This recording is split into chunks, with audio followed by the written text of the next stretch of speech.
Welcome back to Scripture Step by Step. Today we will be reviewing Genesis chapter 5 verse 28 to 32. In our previous study, we looked at the genealogy from Adam to Methuselah, noticing the repetitive rhythm of mortality alongside the beautiful example of Enoch, whose intimacy with the Creator transcended the cycle of the grave. Now, we conclude Genesis chapter 5 by looking at verses 28 to 32. This brief section focuses on a pivotal transition and the birth of a man who will change human history, Noah. We'll discover what this reveals about finding hope amidst exhaustion and how God prepares the way for his redemptive plans. Let's read these verses together.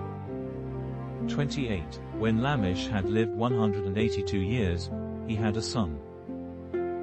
29. He named him Noah and said, "He will comfort us in the labor and painful toil of our hands caused by the ground the Lord has cursed." 30. After Noah was born, Lamech lived 595 years and had other sons and daughters. 31. Altogether, Lamech lived a total of 777 years, and then he died. 32. After Noah was 500 years old, he became the father of Shem, Ham and Japheth. The weight of the curse. Lamech's words in verse 29 highlight a profound weariness. He speaks of labor and painful toil, a stark reminder of the physical consequence of sin that every generation must face. The reality of the fall was heavily felt in their daily lives. The Hebrew name Noah is Nok, which means rest or comfort. In a world burdened by a cursed earth and the relentless drum-like beat of, "and then he died," Lamech prophetically looks to his son as a source of divine relief.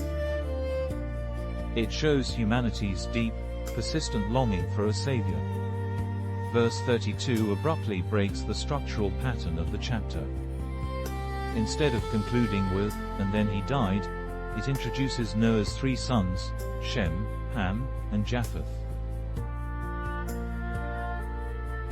The genealogy pauses here because these men are about to become the bridge from the ancient world into the post-flood era.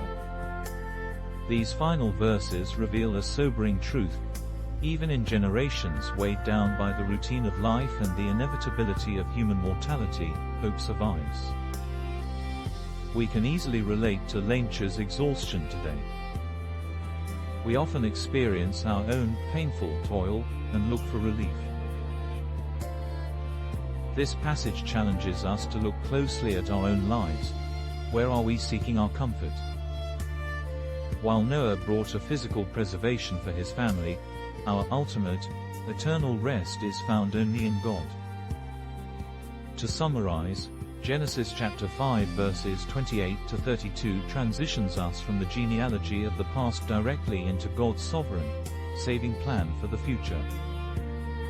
Let's finish with a simple prayer. Repeat after me.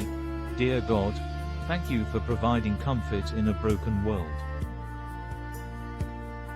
When I am exhausted by the toil of life, help me to find my true rest and peace in you. Keep my heart anchored in your promises, and prepare me for the plans you have, just as you prepared Noah for his generation. May my life reflect your love and presence to those around me. Amen. If you enjoyed this study, please like, share, and subscribe.